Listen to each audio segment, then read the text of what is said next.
This conversation will bring to the stage 3 leaders who each represent a different chapter in EIOPA's story. So I'm sure that we are all delighted to hear all the insights and stories that were never heard, maybe. But let's see. I invite Catherine Carson from Politico to moderate this session and bring the panelists to the stage. Thank you. Okay.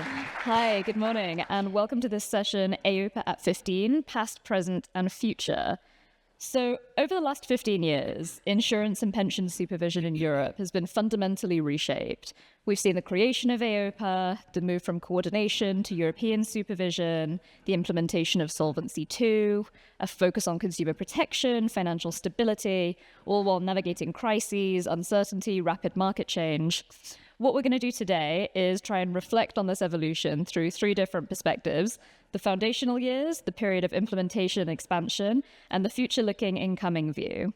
So first, I'll introduce Carlos Montalvo, who represents the foundational years.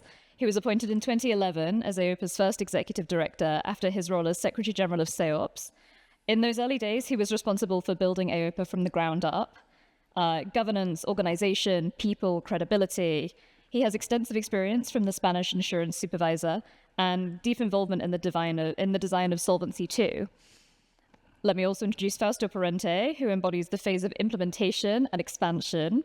He served as executive director of EIOPA since 2016. He's currently in his 2nd term.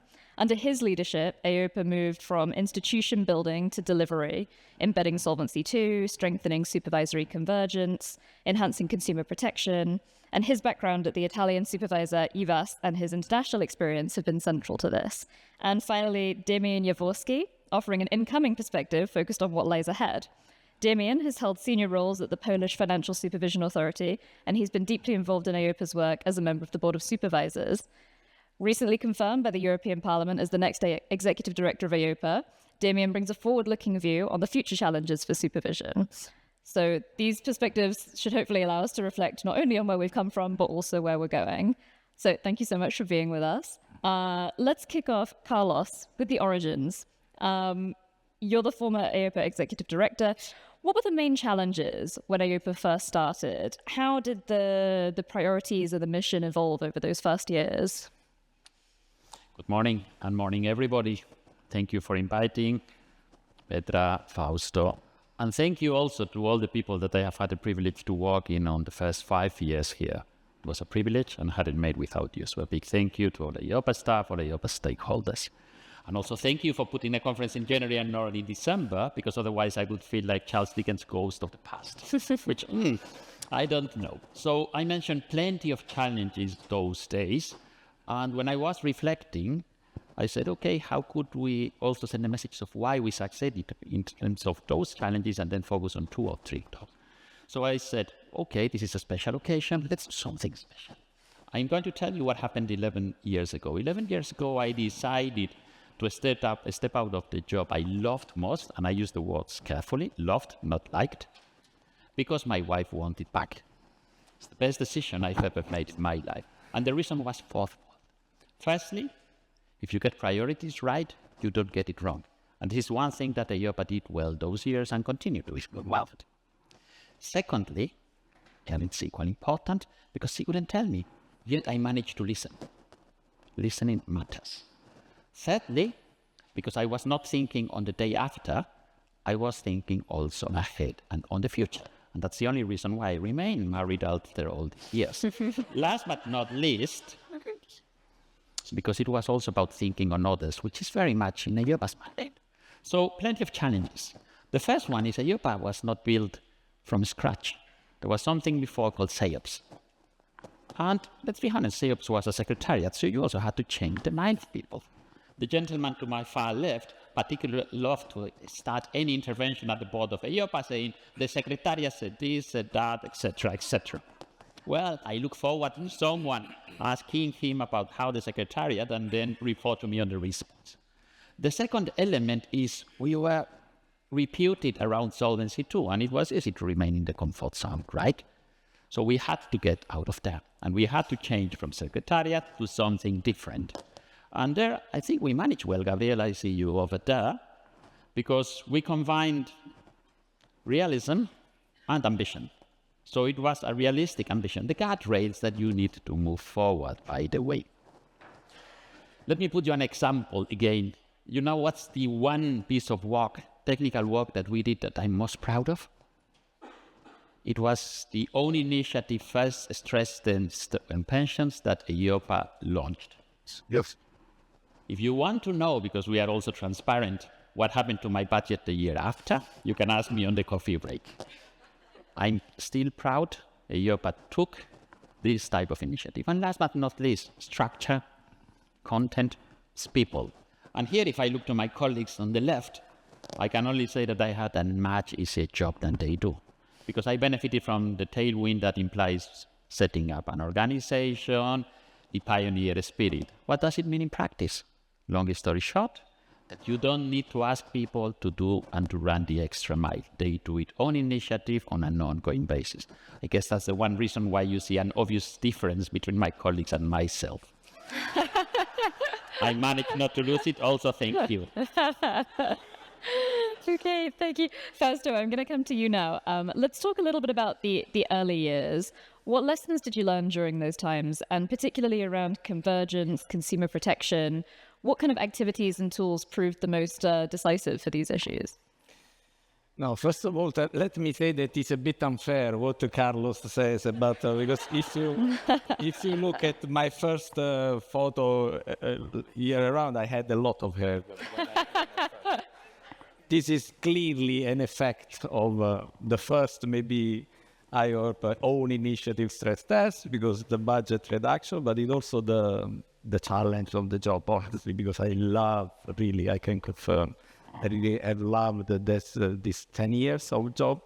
It's brilliant, it's the best in the world. I'm jealous about Damian continuing. I would have never stopped it if I was not mandated to do. So it's really an excellent experience.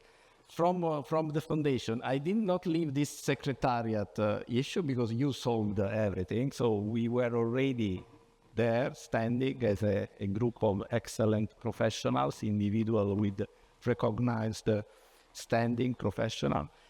We started with this Solvency II implementation. Basically, when I started, I remember the strategy was delivered by the board, from regulation to supervision. So basically, we had to start concretely implementing in a consistent manner the new legislative framework. So supervisory convergence, supervisory convergence.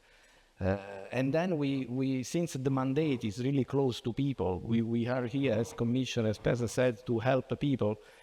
We found that this supervisory convergence concretely becomes relevant when there is an insurer that operates across the different borders, so from Italy to Germany to Spain to Poland. And this is where really the European single market becomes real, becomes effective, touches the interest of the real people around. And it is where own initiative again, maybe, even though I don't like talking about own initiative, we speak about working under our mandate, because our mandate is quite wide. We have to protect people, and to protect people, we can introduce new tools. So we created a tool which was a collaboration platform, which is now in the legislation, but we started quite ahead.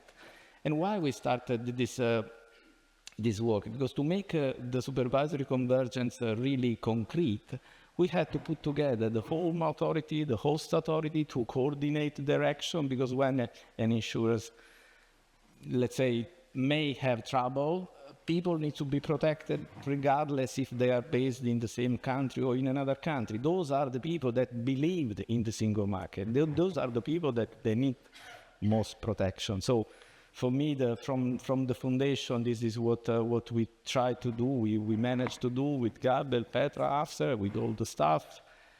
So basically, I took an house from Carlos, which was already up and running, no secretariat, professional, and we continued the building up, repairing something, additional touches there, here and there to improve, having always at the center of our work people, protecting people.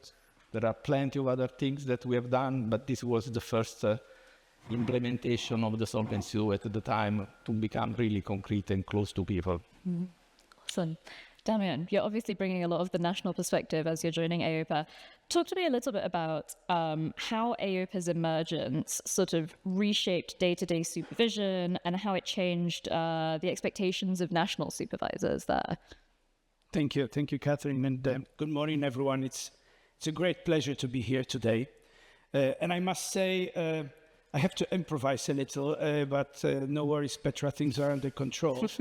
It's because of fantastic introductory remarks made by Klaas and his reference to songs and lyrics. I want to start a quiz. It's a full improvisation. I want you all to answer a very simple question by raising your hands, and do not be worried if you keep your hand down. Who knows a singer, Harry Belafonte? I'm worried now. Because it may mean one of two things. Either you're very old, or your taste in music is as eclectic as mine. And this is something my daughters always laugh at me. But Harry Belafonte used to sing in one of his songs about a house that only if it's built on a solid rock foundations can survive in times of crisis, and only such house can be resilient. And in this sense, I would very much like to make a very strong reference to PSYOPs. My colleagues' predecessors are here very modest, but it's important to underline. 15 years ago, we haven't started from scratch. We have started after many years of very intensive supervisory cooperation, very intensive dialogue with all European institutions, the European Commission, the Parliament and the Council, as well as, and here you all representing stakeholders and the industry have full right to take full credit for that, a very extensive dialogue with the industry. We wouldn't be able to celebrate today 10 years anniversary of Solvency II if it wasn't because of you. All the foundations were built in the course of PSYOP's work. But of course, PSYOP's Level 3 committee is one thing. Now we look from the perspective of 15 years at it as a foundation to something completely different, because a Level 3 committee is not European Insurance and Occupational Pensions Authority, an EU legislation that especially after, an EU agency that especially after 2019 been strengthened, is both a very strong house, but also a very strong foundation for a consistent supervisory approach. And by this, I mean, I see EIOPA as a coordinated system with shared priorities and very well-established methods. And I will here name just two of them. Union-wide strategic supervisory priorities that NCAs must integrate in their plans, as well as supervisory handbook that guides our day-to-day work. With common priorities also come common tools. Currently, among our priorities, we have financial robustness, value for money, risk transfers, and digital resilience, and they are being implemented through a set of various measures so that our files look alike across the EU. Supervisory handbook, what it is, these are day-to-day expectations regarding many aspects of our supervisory practices, but we also use peer reviews and comparative studies to sharpen challenge. Cross-border cases that are analyzed in the course of college work. Collaboration platforms mentioned by Fausto, extremely useful nowadays, that opens a pathway for a very extensive home host dialogue in case of any challenges. And if needed, we have EIOPA mediation to deal with really serious issues. Progress is expected everywhere, where EIOPA identifies gaps. Consumer outcomes and conduct is another area.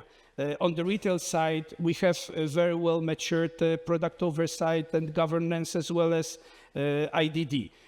Supervisors are expected to scrutinize value for money, product design, how they fit targeted markets, and clarity of exclusions, especially for systemic event cover and IBIPs. And we have macro themes driving our work: stress tests. Climate is embedded in ORSA. DORA brings ICT and third-party risk management to the forefront. So what has changed? Alignment, evidence, and pace. NCAs are expected to align with EU priorities, ground judgment in comparable data and benchmarks, and move faster and together on cross-border risks, retail outcomes, climate and digital resilience. This is what I see a value added of EIOPA in our day-to-day activities. You know, I didn't see you as a Swiftie. Carlos, let's talk about what's going on. So you were obviously right in there in that very challenging post-crisis moment. Talk to me about the lessons from that moment, or maybe a lesson that's particularly underestimated at the moment in terms of how you handled that. Wow, that's a difficult question. Thank God that is a disclaimer. We got it up front, because otherwise I would not be able to respond. There is, I would say, more than one, but at the same time, undisciplined. So let me share one lesson for regulators. Insurance is a business. In other words, making money is good. And it's good for policyholders, and it's good for everybody. The second message or lesson, and this comes from the crisis, is for insurers. Insurance is a business, but it is a regulated business, and rules do make sense. Some of you know me. I like football. I'm a strong supporter of Atletico Madrid. We are not beloved by referees, but football without rules and referees wouldn't make any sense. It helps the game. Regulation helps as well insurance business. So good advice and free advice, which is rare because I am a consultant. Be careful with what you ask for, you may get it. The third one is to EU institutions and politicians. Insurance is a business, is a regulated business, and is a business that matters. During the crisis, when we had to fix the banking problems, interest rates went down. There was a political decision to do that. Obviously, that has a massive effect on life insurance and pensions. I was there on all these ECOFIN meetings and so on. You know how much time we spend understanding or discussing the implications for insurance of this type of measures? Much less than any Taylor Swift song would last. 0. Last but not least, for all of us, and the one thing we have in common, we are all policyholders, we are all protected by insurance. Insurance is a business, it's a regulated business, it's a business that matters, and it's a business that will be there for you when you need it. So I think those are the lessons. Wrapping them up, history tends to repeat itself. Okay, slightly ominous. We'll come back to that one when we go to the future round. Fausto, let's talk a little bit about the report card of your time here. Where do you think EIOPA is strongest today, and where are the challenges that you still need to see progress? Where we are stronger is in our staff, basically. EIOPA staff is brilliant in how we have set it up, how many people we have, professional, individual. We are diverse. It's a multicultural, multidisciplinary, multinational environment that every day brings you a new challenge.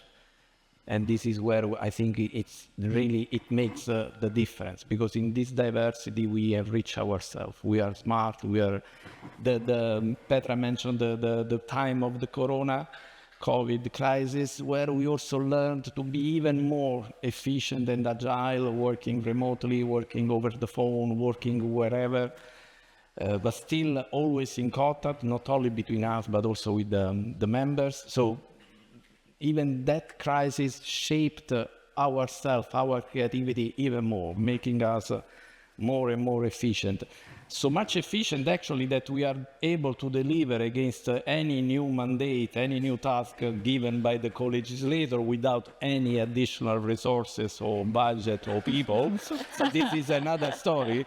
Maybe one day we should stop being so efficient and agile to accommodate everything, because otherwise they continue to give us more tasks and we continue to live, to continue to go the extra mile, and then there is a moment where we need to stop it. Anyway, this is our strongest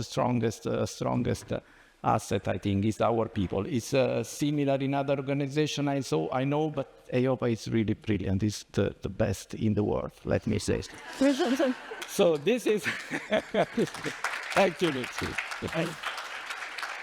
Now, talking about what is still missing, Petra mentioned in her speech where we need to go, the strategy, the go-ahead.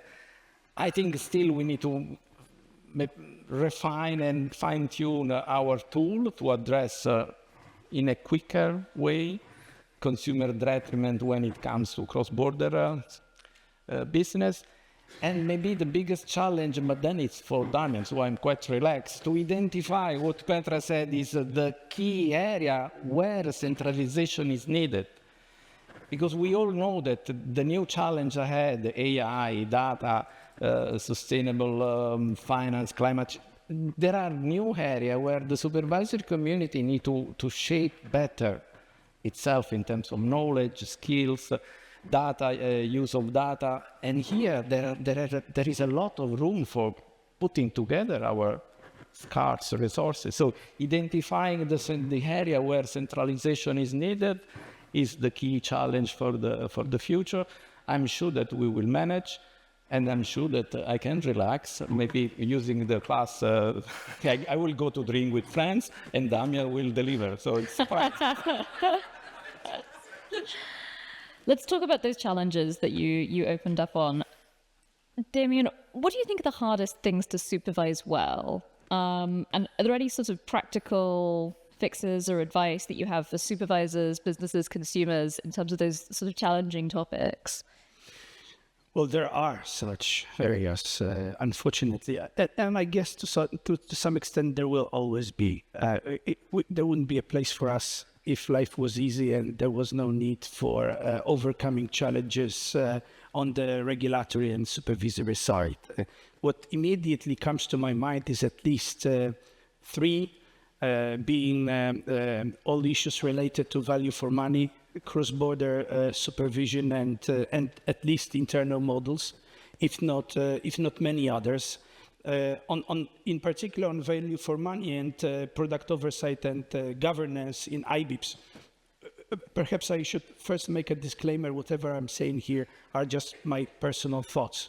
So what I'm going to say in terms of how one could overcome it, don't expect that it is going to be from day one on top of the list of EIOPA priorities.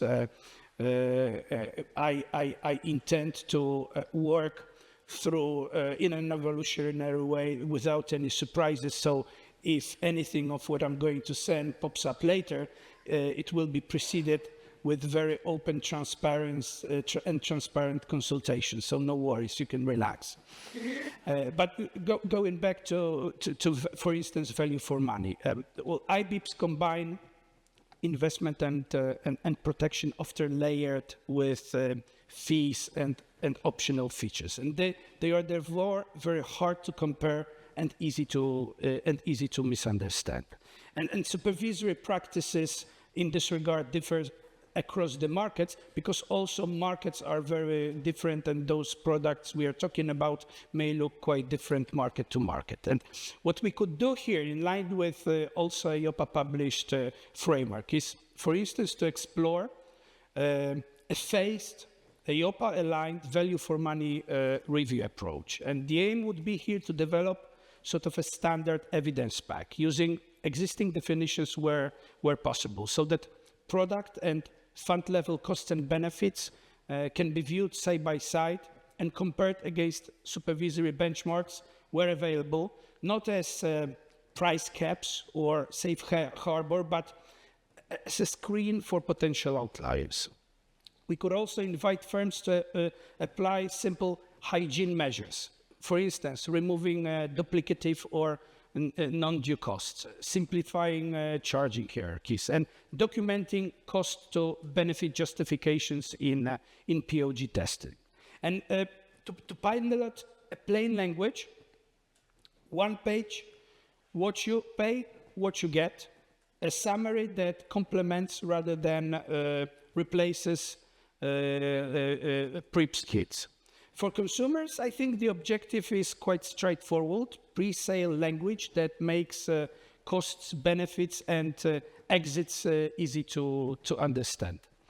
On cross-border activities, insurance business is more and more cross-border basis based on freedom of services and freedom of establishment. And we need tighter routine home-host cooperation, real-time information sharing, joint risk assessments, and fast coordinated interventions. Because current tools, although very useful, they are usually triggered once issues emerge, and not ex ante, but only if they materialize. Here, I very much look forward to a new set of tools that come with Solvency II review, where, especially in the context of significant cross-border business, host jurisdictions will have much more competence and will be able to get involved already as early as the licensing stage. They will have also insight into business profiles of new undertakings, insurance undertakings that wish to obtain a license. They will know their business model, their financial standing, their appetite for cross-border business. We will know from scratch whether someone wants to passport business to a particular jurisdiction. That will definitely help a lot in improving the situation. One more point perhaps in this regard is enforcement. And I will only give you two examples. With respect to IDD, sanctions practices with respect to the same type of misconduct differ substantially jurisdiction to jurisdiction. And at the same time, enforcement of Solvency II provisions is to a great extent sometimes dependent on legislation which is subject to no harmonization at the national level, and therefore our supervisory toolkit differs here. And this is also an area where something I think very elegantly and mildly mentioned by Fausto, there are areas where we need to do how to make sure that Solvency II that has been enforced for 10 years is enforced equally efficiently and effectively across our jurisdictions. And perhaps lastly, for the sake of time, only the example of internal models, difficult not to mention them. There is a challenge keeping them comparable, calibrated, and under control. And if not, different assumptions and methods can turn internal model inputs to something like apples and oranges. And with the substantial share of also cross-border business of insurance undertakings using internal models, consistent approach and comparability is of essence. And to keep challenge possible and comparisons fail without prejudging firms' models, we could use a simple mantra that we could discuss, of course, in advance with the industry along three principles: log it, test it, and benchmark it. And by logging, I mean that every model change could be recorded in a clear language, in a change log with a clear plain English reasoning and ex post impact numbers, so that we could easily see what changed and what impact it did and what's the change on the outcome side. We could test it for each major risk, and any expert judgment firms could prepare a short challenge pack that sets out expectations, the sensitivity, and what would change if we were wrong, making calibration tests straightforward. And benchmark it, where key modules were compared against peers or external references. We could all use the same sort of yardstick when we check calibration, so that we could make sure that we all speak the same language across all firms. So These are, for the sake of time, 3 areas which I would like to point at. You're already anticipating my next round of questions about the future, looking forward. Carlos, let me come back to you. You obviously established a lot of the foundational elements of EIOPA. Is there anything that you feel like isn't finished yet out of what you started? Oh. If I say it's all over, what's left for these people? So difficult. I think there is one element that I would love to see moving forward, which is we mentioned before, and I want to be consistent with what I said at the beginning. EIOPA is clearly a reference when it comes, for example, to Solvency II. It has auctoritas. Even if the potestas around this is in Brussels, the auctoritas, let's be honest, is in Frankfurt, not in Brussels. I would love to see that very same auctoritas moving or extending not only within the remit of Solvency II, but equally in the remit of pensions, because we need it at least as much, probably even more. I have already mentioned in this conversation recurrent themes of my speeches: Atletico Madrid, my wife, the one pending is my children. I have 5. Unless you all together start working today on this, none of them will have the pension that my mother has today, and I need you for that. Fausto, what lessons from your time at EIOPA should the authority carry forward to stay resilient in a financial landscape that's changing very quickly? No, let me first share what Carlos said in terms of the same enhancement that should come also in the pension area. And we have worked a lot, as you know, on pension, starting back at the time of still with Gabriel, with first idea of pan-European pension product that then developed and then it became the regulation, and now we are revising the regulation because it did not fly so well, the famous PEP.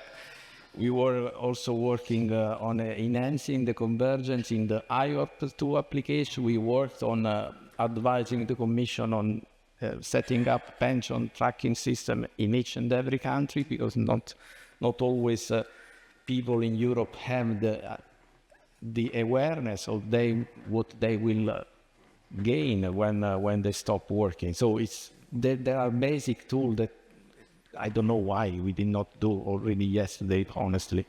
But we did a lot in this area, and we are continuing working. Now there is a package on pension that a lot of this new idea brought forward by the Commission comes from EIOPA staff, from EIOPA environment, our supervisory community. So, I mean, I hope that you will see something in the coming years also in the area of pension. When it comes to what we now need to give continuity is basically, I would say, everything that we are already doing. Well, what is maybe the most important part is the mindset, because the supervisory community we represent at EIOPA is a community. As Petra said, it's 20 national authorities plus the EIOPA plus the institution. Is our collective intelligence that needs to go a step forward. And I think this is clearly a need. There is clearly such a need. There are the capacity, and we just need to push it forward all together, because in a system which has many points of entry, as it is now the single market in insurance and pension, you are strong as your weakest link. So it's the supervisory system in terms of convergence needs to make a step ahead altogether consistently, because otherwise the differences are immediately the weakest area for all of us. So this is a bit what we need to know. So still continuing on supervisory convergence, not only on the pension agenda, we can't stop working and we need to continue, but also on the protection gap. Pension gap is one of the areas that we identified as an area to protect better people, with our contribution in terms of supervisory community and industry, insurance and pension, but also Nat Cat. There are plenty of it. The world is becoming more risky. This, of course, is unfortunate, but it's also more and more clear the need for having a protection system like the insurance and pension provider try to do. These are the area where I see that we can't stop working. So the baton now is passed over, but they need to continue to focus on this area. And the Commissioner already mentioned today the SIU, the need to simplification. Petra mentioned our strategy. We need to continue simplify, having in mind that the world has changed. So compared to the past, even though it's not in our mandate, we need to keep an eye, very open eye on the competitiveness of our industry worldwide. That's key, absolutely key for us. So having an attention to simplify the rules, make them more concrete and close to people. This is what I think is needed more and more. And we can't stop in this area. Okay. Damian, I imagine you might want to come back on this pensions and competitiveness material. I'll also ask, you've got big shoes to fill. There's a big supervisory community around you. What's the main kind of inherited wisdom from your fellow supervisors or from your predecessors that you'll be carrying forward as you take up the job? Yes, well, shoes are definitely big, no doubt about it. Especially having as my predecessor, immediate predecessor, an Italian gentleman who is skilled in all sorts of craftsmanship, and he brings everything to perfection. So in this regard, it is going to be a challenge. But picking on what Fausto has underlined in terms of convergence and craftsmanship, exactly, convergence is exactly a craft, not a decree. This is something that we built. This is something that lifts day-to-day supervisory quality. It is how we work together. It doesn't come in an envelope or through a publication in the EU official journal.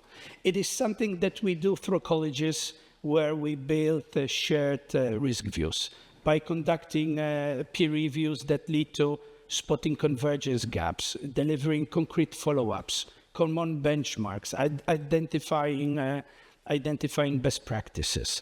And by using the supervisory handbook that I have mentioned earlier, consistently and pragmatically. All of these, if applied well and often, raise jointly standards. And when we work the process, consumer protection improves and the level playing field becomes real without erasing justified national specificities, Gabriel. My commitment here is simple. Keep those tools practical, fast, and in weekly use. It is essential that it's not something we have on a slide deck somewhere in a drawer that we show if we are asked. We prove that we have it by using it regularly. And this is, I think, what is embedded in the spirit of Article 29 of the regulation to actively build a common union supervisory culture. And then another wisdom, which is also very close to my heart, is that consumer protection is an anchor, which means prudential and conduct supervision is inseparable. Why? Because even the best prudential framework still fails if products don't deliver value for money. Exclusions are unclear in systemic events, or non-affirmative cyber risk fuels disputes. But equally, good conduct outcomes depend on solid capital, liquidity, and risk transfer. And the lesson here, based on recent years, I think it's very clear. Run prudential and conduct lenses in parallel on the same files and keep doing it. I think, why? Because policyholders will feel the difference when both sides of the supervision move together. I think this brings a sort of confidence. And perhaps on the sticky note for the next days or months, align the house first, people, plan, and pace. As I take up my role, my immediate focus would definitely be to make sure EIOPA is internally ready to put strategy towards 2030 into action. Well, you can see, you can hear Fausto's commitment. He definitely made a lot of preparations and a lot of planning to make everything possible. But of course, here lies all the challenge to put everything into action. This means listening to fellow national competent authorities, colleagues who sit on a regular basis around the table at the Board of Supervisors. Our fantastic team, I fully concur with Fausto here. He managed to put together a fantastic team. The EIOPA's value, what EIOPA means, are exactly the people and little beyond that. And of course, a very thorough dialogue with EU institutions as well as all stakeholders. This is something where definitely I would like to pay a lot of attention to make sure that it is done on a very regular basis and in a very transparent manner. All this then validating that our priorities, capabilities, timelines, and metrics are aligned with the 3 strategic aims presented earlier by Petra: strengthening the single market, enhancing resilience, and delivering simpler, bolder, and faster. I call it for short, smart supervision.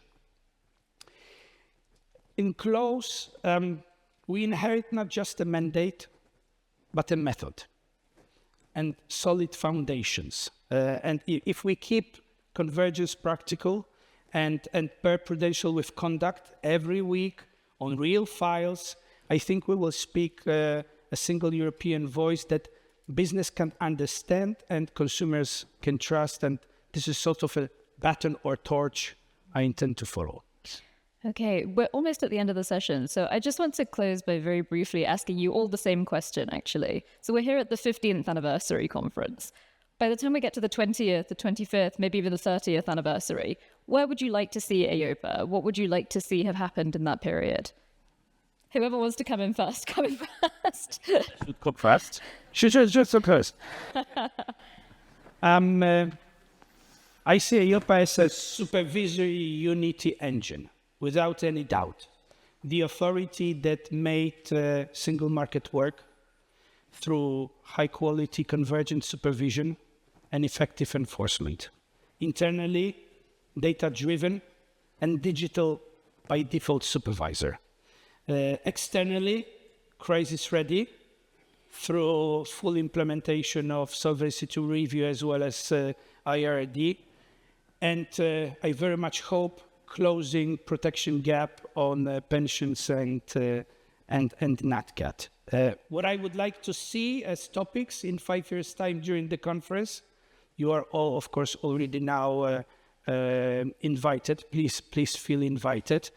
I would ask a question whether Solvency II review and the new IRD truly delivered resilience and investment capacity, did recalibrations and proportionality free balance sheet for long-term investments, while macroprudential tools and resolution planning kept us safe at the same time. By 2028, the Commission should review DORA. By 2030, I think we should be able to say whether the framework itself has been fine-tuned. So we should have a very good perspective about cyber resilience. And perhaps very lastly, I would very much hope, and this is just a wish, that in 5 years' time, we could discuss a very successful uptake of pension products. So something, Fausto, you have mentioned, based on revision of PEP regulation as well as IORP 2 directive. But this is only my wish for the moment. Okay. Carlos, Fausto? Fausto. Yeah, but I have no doubt. First of all, I have no doubt that in 2030 we will see EIOPA fully having already fully implemented the new strategy. I can assure you that you will be so much pushed by Petra. That is quite a push, but Petra also bring with her all the member push. So be relaxed because you will be there and internally we are ready. So I have no doubt that what we will see is the implementation of the strategy. So what we mentioned in terms of market integration. So concretely reaching one single level of trust and consumer protection around Europe. This is the tendency. Maybe I also have a wish myself as a private citizen that maybe not in 2030, but 2031, 32, instead of having this motto, united in diversity in Europe, since now we are really living in a different world compared to when we had this motto, we just focus on being united, because the diversity is an element of enrichment, but nowadays can become more an obstacle to still having a fragmented market. So I would wish to see more united instead of united in diversity. That is my wish as your wish. Carlos, you have the last word. Okay. So who am I to say something different to my colleagues in terms of where we see EIOPA in 5-10 years? I will tell you where I don't see EIOPA in 5-10 years. I don't see it as a single European supervisor. And the reason for that is in this room. It takes a massive insurance crisis, the one we had in banking, and industry, regulators, supervisors will not let that happen. Without it, we will not have a single regulator, so we will not have it. And with a final word of hope to all of you. Lord Byron used to say that the best of the prophets of the future is the past. That's not true. The future, this gentleman, they will definitely do much better than the past, which was myself, so that's going to be in everybody's interest, your interest. Thank you very much. EIOPA, past, present, and future. Thank you so much for speaking with us.